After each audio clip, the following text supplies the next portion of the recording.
En el nombre del Padre, del Hijo y del Espíritu Santo. Amén. Ven, Espíritu Santo, y llena los corazones de tus fieles y enciende en ellos el fuego de tu amor. Envía tu Espíritu Creador y se renovará la faz de la tierra. Estamos estudiando el Catecismo de la Iglesia Católica, su tercera parte, la vida en Cristo, segunda sesión, los 10 mandamientos. Capítulo primero, amarás al Señor tu Dios con todo tu corazón, con toda tu alma y con todas tus fuerzas. Artículo segundo, el segundo mandamiento. No tomarás en falso el nombre del Señor tu Dios. Se dijo a los antepasados, no perjurarás, pues yo os digo que no juréis en modo alguno.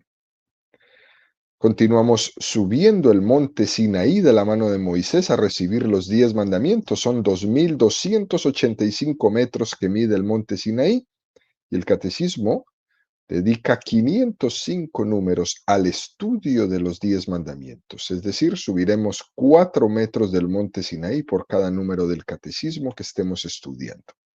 Hoy nos encontramos en el metro 376 de altura. Estamos en el primer apartado de este artículo, donde el catecismo dedica 17 números al estudio del tema que tiene como título El nombre del Señor es santo. Las promesas hechas a otro en nombre de Dios. Número 2147 del Catecismo de la Iglesia Católica dice: las promesas hechas a otro en nombre de Dios comprometen el honor, la fidelidad, la veracidad y la autoridad divinas. Deben ser respetadas en justicia. Ser infiel a ellas es abusar del nombre de Dios y, en cierta manera, hacer de Dios un mentiroso. Es un número espectacular, es un número fuerte. Se precisa el catecismo en este número que no se trata de las promesas hechas a Dios, sino las promesas hechas a otra persona en nombre de Dios. Esa es la gran diferencia y ahí es donde nos tenemos que fijar bien. Te juro por Dios que tal cosa es así. Te juro por Dios que yo no hice eso, ¿no? Es decir, recurrir a la autoridad divina para hacer un juramento a otra persona. En el fondo es poner a Dios por testigo. Eso es lo que este número del catecismo quiere enseñarnos. Precisa que cuando uno promete en nombre de Dios, se ha de comprometer a la veracidad de lo que uno ha prometido. Esa es la importancia. Pero antes de decir quizás una palabra más profunda, debemos recordar que el Evangelio dice que no es prudente abusar de ese recurso del juramento, que no es preciso, no es prudente, no es bueno jurar por la autoridad de Dios solo por hablar. Mateo 5, 33, 37. Habéis oído también que se dijo a los antepasados, no perjurarás, sino que cumplirás al Señor tus juramentos. Pues yo digo que no juréis en modo alguno, ni por el cielo, porque es el trono de Dios, ni por la tierra, porque es el escabel de tus pies, ni por Jerusalén, porque es la ciudad del gran rey. Ni tampoco jures por tu cabeza, porque ni a uno solo de tus cabellos puedes hacerlo blanco o negro. Sea vuestro lenguaje sí, sí, no, no, que lo que pasa de aquí viene del maligno. Es un texto impresionante, como la Sagrada Escritura habla siempre de una manera tan clara, ¿no? Fijémonos, queridos amigos, cómo la tradición cristiana, nosotros los católicos, nos hemos acostumbrado a leer la Sagrada Escritura en el seno de la tradición de la Iglesia para poder interpretar correctamente los textos. Y esto ha ocurrido durante 2000 años. En la tradición cristiana, desde el primer momento se interpretó este texto que acabamos de leer de Mateo 5, 33, 37. Ese texto se interpretó en el sentido de que hay que reservar el juramento para casos solemnes, que poner a Dios por testigo es algo muy, pero muy excepcional y hay que hacerlo solamente en un contexto solemne. Es muy interesante esto, ¿no? Porque la interpretación de este texto de Mateo 5, 33, 37 no fue una prohibición absoluta de hacer un juramento, sino el sentido de no trivializar esos juramentos, no jurar, no jurar por cualquier cosa. Por eso es tan importante poder hacer caso y escuchar lo que la tradición de la Iglesia nos ha enseñado siempre.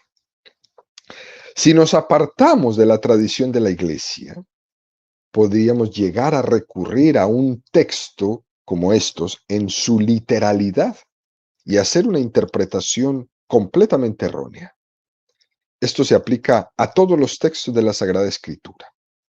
Para cuidar eso, para cuidar eso, es necesario escuchar siempre a la Iglesia, ¿no?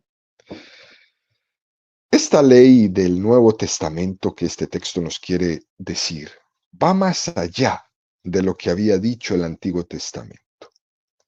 Y en ese ir más allá nos propone el ideal de santidad y de percepción cristiana.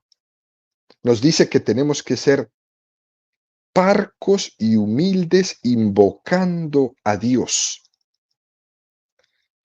Nos dice que no podemos hacer de Dios un recurso añadido de juramentos vacíos. Por eso es tan claro cuando dice, cuando sea sí, decir sí. Cuando sea no, decir no. Esto es muy hermoso, porque nos damos cuenta que Dios nos ha creado con una dignidad propia para que nuestras propias palabras sean creíbles. Cuando sea sí, decir sí. Cuando sea no, decir no. Es como decir, Dios cree en el hombre, que la palabra, que nuestra palabra tiene valor, que Dios nos ha dado la dignidad suficiente para que podamos hablar y que nuestra palabra tenga valor. Es decir, la palabra del hombre vale. Y por eso no es necesario estar continuamente jurando por Dios, porque tu palabra vale. Es muy curioso ver cómo cuando alguien necesita estar continuamente recurriendo a la autoridad divina para que le crean su palabra, eso es mal asunto. Las personas que tienen a Dios y el juramento a Dios todo el tiempo en la boca es un mal asunto, es una mala señal. Esas personas que están continuamente con ese te juro por Dios en la boca, es porque su palabra es poco creíble. Psicológicamente incluso hay un problema en ese tipo de personas que durante un tiempo de su vida han tenido una doblez aquí, otra doblez allá, que han mentido mucho en su vida y ahora necesitan ser creídas, entonces usan el nombre de Dios para ser creídos. Es un gran problema eso. Dios, por tanto, queridos amigos, nos da una lección muy hermosa en este texto que nos intenta explicar el catecismo hoy. Dios cree en la dignidad y en la palabra del hombre. Lo que es muy interesante es preguntarnos, bueno, y si yo he tenido dobleces en mi vida, ¿cómo puedo purificar esas dobleces? Y eso se puede purificar. Lo que pasa es que para hacerlo voy a necesitar tiempo, paciencia y perseverancia en la verdad. Y estas son tres palabras que al hombre moderno no le gustan. El hombre moderno hoy día no tiene tiempo para nada. Es increíble. No le alcanza el tiempo para nada. El hombre moderno no tiene paciencia, sufre de impaciencia. Su impaciencia le lleva a vivir una vida de completo estrés, de completa frustración. El hombre moderno sufre porque le falta perseverancia. Todo lo empieza y nada lo termina. ¿Quieres purificar tus dobleces? Necesitas tiempo, paciencia y perseverancia. Y en este número 2147 el catecismo nos invita a razonar por qué el juramento o la promesa hecha en nombre de Dios es supremamente importante. ¿Por qué no debemos traer todo el tiempo en la boca la frase, te juro por Dios? Y el catecismo en este número intenta fundamentar teológicamente el por qué, en caso de que se haya hecho un juramento o promesa en nombre de Dios, es importantísimo cumplirla. Que no es banal jurar por Dios y no cumplir.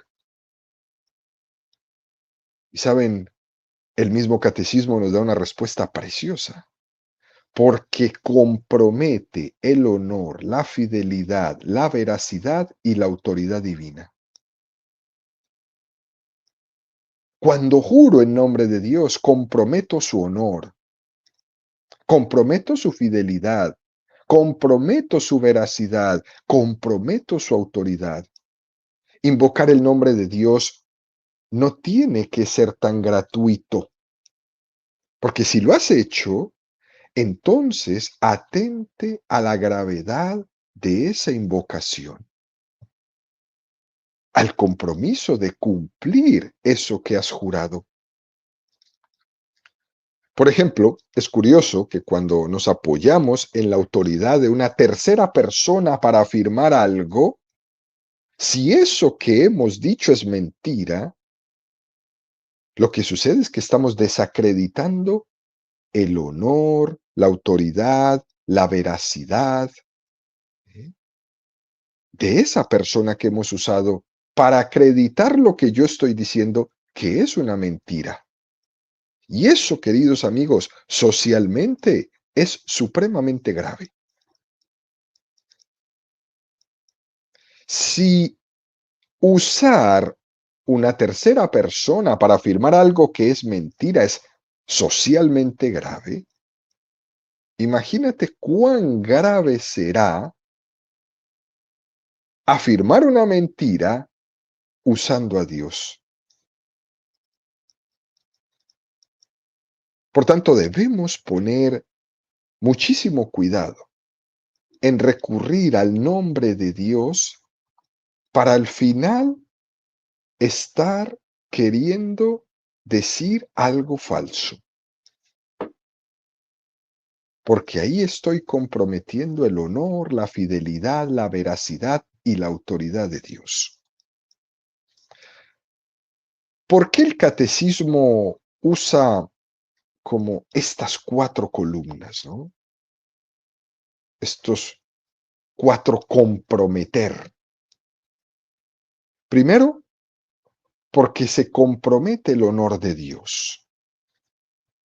Esto de utilizar el honor de alguien para reforzar una afirmación es porque estamos dando veracidad en virtud de la dignidad, en virtud de la autoridad de esa persona. Por eso cuando ponemos a una persona, a una autoridad por testigo nuestro de algo que decimos, es supremamente importante. Por eso también cuando uno quiere ser testigo de alguien que no está diciendo la verdad, es supremamente peligroso, porque ahí estás comprometiendo tu honor. ¿Sí? Cuando se pregunta, ¿quién ha dicho eso? Ah, pues lo dijo el rey, ¿no? Lo dijo el presidente, lo dijo el obispo, ¿no? Queda comprometido la persona del rey o del presidente o del obispo, o del director de la escuela, o del policía. Lo ha dicho una persona que la sociedad considera como una persona íntegra.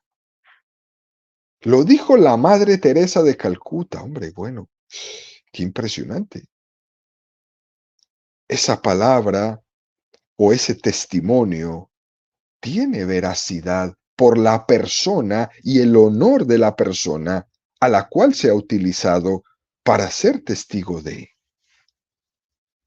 Por eso cuando usamos el nombre de Dios para jurar, estamos comprometiendo el nombre de Dios, lo estamos poniendo en juego. Y eso ya es grave.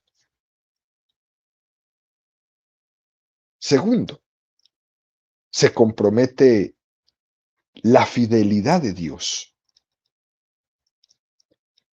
Hay varios textos de la Sagrada Escritura que nos hablan de la fidelidad de Dios. Primera de Corintios 1, 8, 9.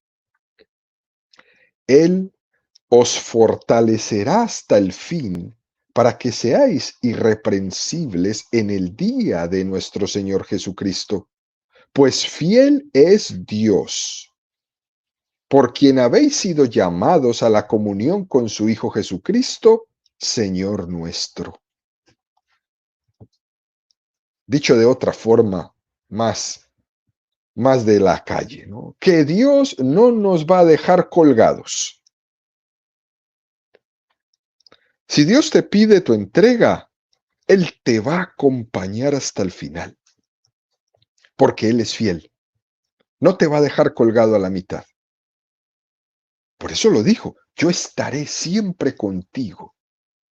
Jesús se lo dijo a la iglesia, yo estaré con la iglesia hasta el fin del mundo. Pase lo que pase, vengan los que vengan, digan lo que digan, critiquen lo que critiquen, váyanse los que se vayan. Yo estaré contigo hasta el fin del mundo.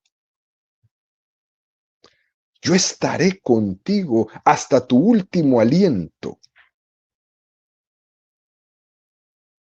Fijémonos, por ejemplo, en la Santísima Virgen María, a la cual le pedimos en la oración del Ave María, ahora y en la hora de nuestra muerte. Ella estará con nosotros en el último tránsito de nuestra vida. Estará ahí para despedirnos y estará allá para recibirnos. Por eso le pedimos que esté con nosotros hasta el fin, y ella estará como estuvo con Jesús en la cruz, hasta el fin, porque es fiel. Dios es fiel. No es como nosotros que dejamos colgado a cualquiera cuando ya nos vemos en peligro o cuando ya no tenemos ningún interés. Dios no es así. Dios es fiel. Y es por esa fidelidad que precisamente cuando nosotros invocamos falsamente el nombre de Dios en una promesa o en un juramento que no vamos a cumplir, eso es profundamente grave. Es más, es tan grave que jurar en nombre de Dios es una perversión que hiere profundamente la fidelidad de Dios. Yo infiel uso el nombre del que es fiel para una falsedad. Eso es una perversión tremenda. Otro texto, Primera de Corintios 10:13. No habéis sufrido tentación superior a la medida humana.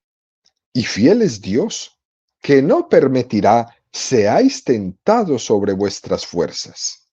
Antes bien, con la tentación os dará modo de poderla resistir con éxito. Qué texto tan hermoso este, ¿no? Nos golpean, pero no nos derriban. No habéis sufrido tentación superior a la medida humana. Y fiel es Dios que no permitirá seáis tentados sobre vuestras fuerzas. Dios no te deja solo en la tentación. Él no te dejará solo cuando arrecien las tempestades, cuando vengan las pruebas, porque Dios es fiel. Él no te va a dejar solo. Pero tú debes confiar. Él no te dejará solo cuando la barca se la esté tragando el agua, porque Él es fiel. Él no es como yo. Recordemos ese texto que nos regala la Sagrada Escritura cuando se hundía la barca. Mateo 8, 23, 27. Después Jesús subió a la barca y sus discípulos lo siguieron. De pronto se desató en el mar una tormenta tan grande que las olas cubrían la barca. Mientras tanto, Jesús dormía. Acercándose a sus discípulos, lo despertaron diciéndole: «Sálvanos, Señor, nos hundimos». Él le respondió: «¿Por qué tienen miedo, hombres de poca fe?». Y levantándose, increpó al viento y al mar, y sobrevino una gran calma. Los hombres se decían entonces, llenos de admiración: «¿Quién es este, que hasta el viento y el mar le obedecen?». Este texto es escalofriante, ¿no? Bellísimo.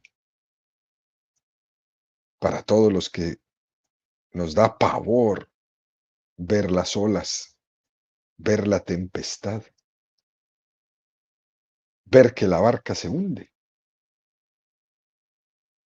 Porque muchas veces en nuestra vida estamos en una constante tempestad y es que la barca se hunde.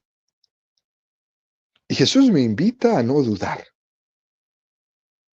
Jesús me dice: ¿acaso piensas que te voy a dejar solo? ¿Acaso te has olvidado que te dije, yo estaré contigo hasta el fin? ¿Te has olvidado de eso?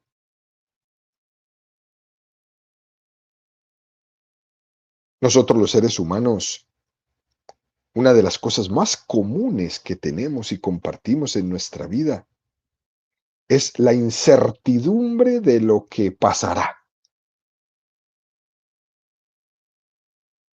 Y en esto nos distinguimos entre las personas que tienen fe y las que no tienen fe. Los que no tienen fe se preocupan demasiado en qué comerán, cómo se vestirán, en si ganarán el día de la mañana algo, mientras que los que tienen fe se preparan para el futuro, viviendo rectamente el presente, no preocupados, viviendo rectamente el presente. Porque Dios se encargará de poner en el camino las soluciones de aquello que en algún momento me pueda preocupar. Lo que pasa es que eso lo vemos siempre es a largo plazo, después. Y ahí es donde entra en juego el si le he creído a Jesús las palabras que me dijo: yo estaré contigo hasta el fin. Y por eso, en medio de la tempestad, en medio del no saber para dónde, en medio del estrés que pueda generar una falta económica, en medio del dolor que pueda generar la pérdida de un ser querido, en medio de eso el que tiene fe, Dios le permite que de eso sacará la fuerza para un bien mayor, pero tú confía. Lo vas a ver después, pero hoy, en la tempestad, confía, porque yo estaré contigo. Cuando yo no alcanzo a ver el por qué ni el para qué de lo que me está sucediendo, confía.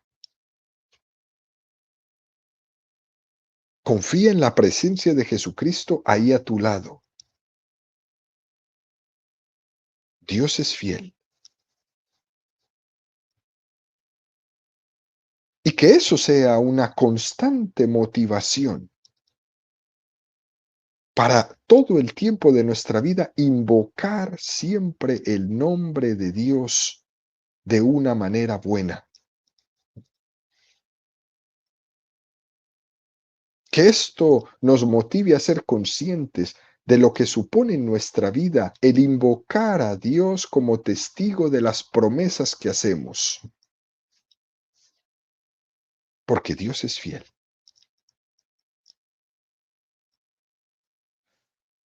Tercero, compromete la veracidad de Dios. Segunda de Corintios 1, 17, 20. Al proponerme esto, obré con ligereza, o se inspiraban mis proyectos en la carne de forma que se daban en mí el sí y el no. Por la fidelidad de Dios, que la palabra que os dirigimos no es sí y no, porque el Hijo de Dios, Cristo Jesús, a quien os predicamos, Silvano, Timoteo y yo, no fue sí y no. En él no hubo más que sí, pues todas las promesas hechas por Dios han tenido su sí en él. Y por eso decimos por él, amén, a la gloria de Dios. Qué bello texto. Cuando obramos según la carne, según nuestra sensibilidad, solemos ser muy inconstantes. Hoy sí, mañana no. Eso es solamente obrando según la carne, según la sangre, según la sensibilidad.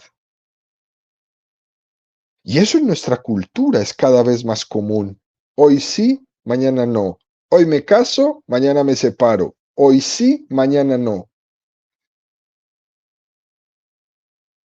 Cuando nos arrastra la carne, cuando nos arrastra la sangre,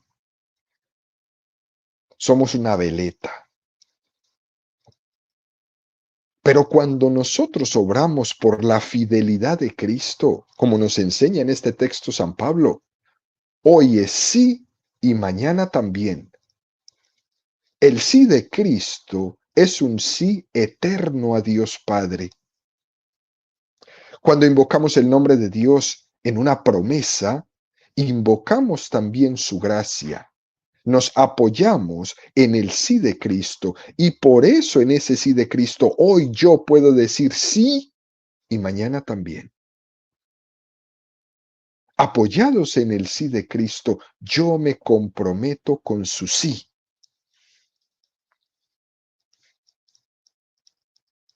Alguno puede interpretar y confundir esto con un poco de terquedad. Bueno, pero también hay veces hay que decir que no.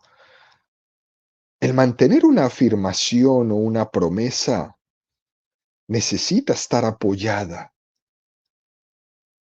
en el sí de Cristo. Después de hacer una promesa o juramento, el Espíritu de Dios no te lleva a ser terco.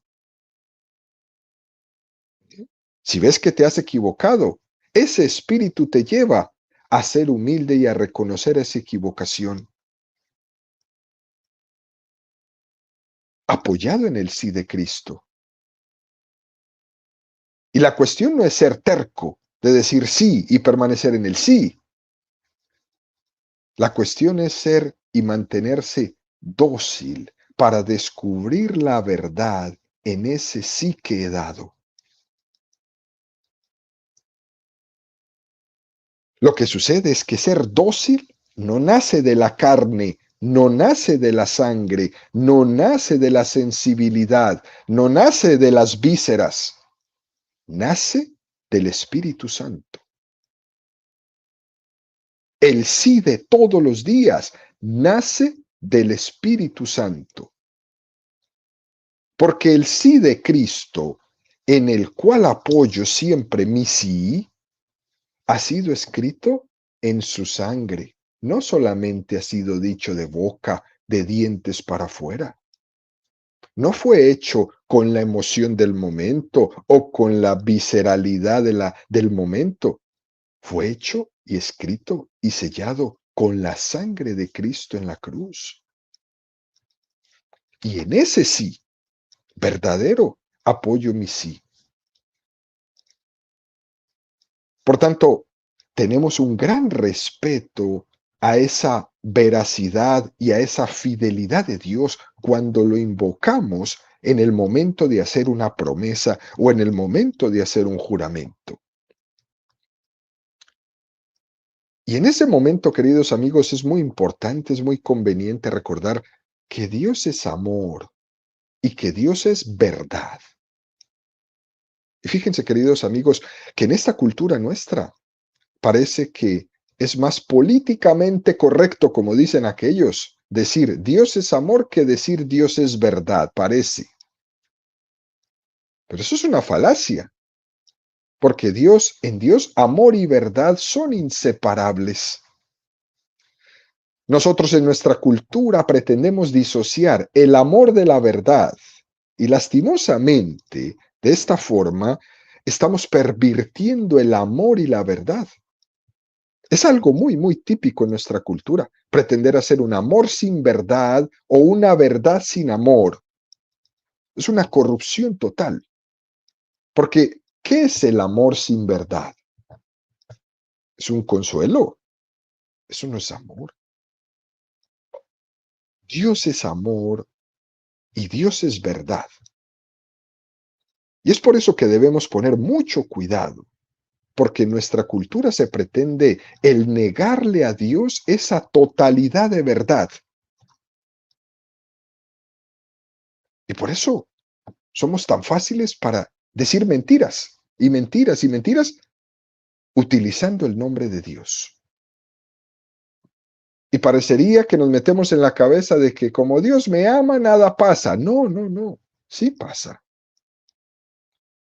Por eso los juramentos y las promesas hechas en nombre de Dios tienen que tener verdad. No se puede invocar el nombre de Dios para decir una mentira, porque eso ya es el colmo de la perversión. Y para entender esto, el catecismo nos regala aquí tres textos. Primera de Juan 4:8. Dios es amor. Quien no ama no ha conocido a Dios, porque Dios es amor. Segundo texto, Juan 14:6. Dios es verdad. Le dice Jesús, yo soy el camino, la verdad y la vida. Nadie va al Padre sino por mí. Y el tercer texto es Primera de Tesalonicenses 2:13.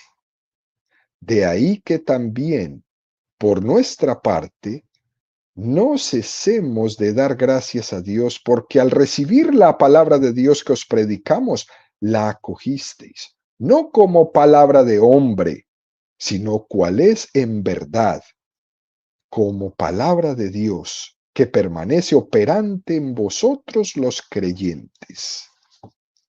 Qué cosa tan hermosa. La palabra del hombre Sabemos que se puede equivocar, pero la palabra de Dios sabemos que no se equivoca. Sabemos que está preservada de todo error y por eso nos aferramos a ella. Marcos 13:31. Cielo y tierra pasarán, pero mis palabras no pasarán. Y esa es la autoridad divina,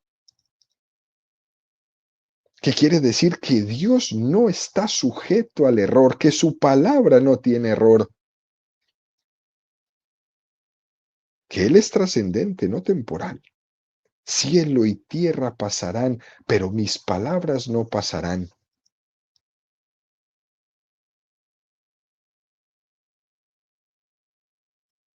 Qué don tan grande tenemos, ¿no? Y Dios ha dejado ese don en manos de la iglesia para que nos preserve del error. Asistida por el Espíritu Santo, nos preserva del error, para que cuando se interprete, esa interpretación de la palabra de Dios esté preservada del error.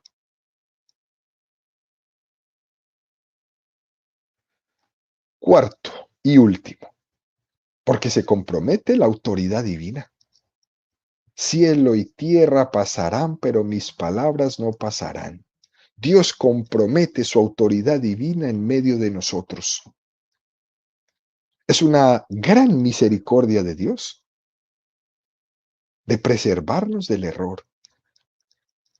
La promesa del Espíritu Santo en medio de su iglesia es para que no caigamos en el error, para que no nos dejemos engañar del maligno.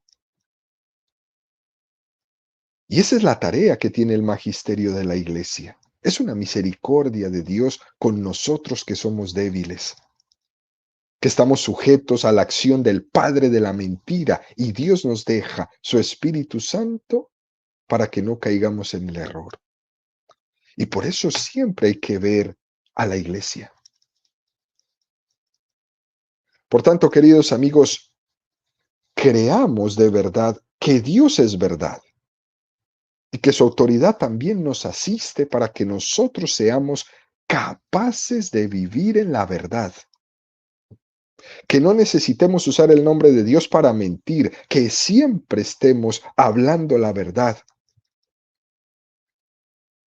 Que me dé cuenta que cuando miento en su nombre, estoy cometiendo un pecado bastante grave, porque estoy comprometiendo en mi mentira el honor de Dios, la fidelidad de Dios, la veracidad de Dios y la autoridad de Dios. Al final termina este número 2147 del Catecismo diciendo: ser infiel a ellas es abusar del nombre de Dios y en cierta manera hacer de Dios un mentiroso. Qué fuerte esto. Hacer de Dios un mentiroso. Y el Catecismo nos ofrece el texto de la primera de Juan 1:10. Si decimos no hemos pecado, le hacemos mentiroso y su palabra no está en nosotros. Qué fuerte, ¿no? ¿Qué quiere decir esto? Que Dios nos ha dicho que el hombre es pecador, lo ha afirmado claramente en la revelación, y que ese hombre pecador necesita de Jesucristo para la salvación. Entonces, si uno toma y dice ante Dios, yo no tengo pecado, le está haciendo un mentiroso a Dios. Y entonces aquí, ¿en quién creo más yo? ¿En mi palabra o en la de Dios? ¿Quién es más posible que esté equivocado? ¿Dios en su revelación o yo?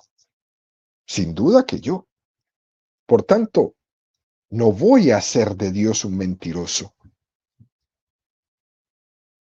Por eso, yo no puedo mentir utilizando el nombre de Dios.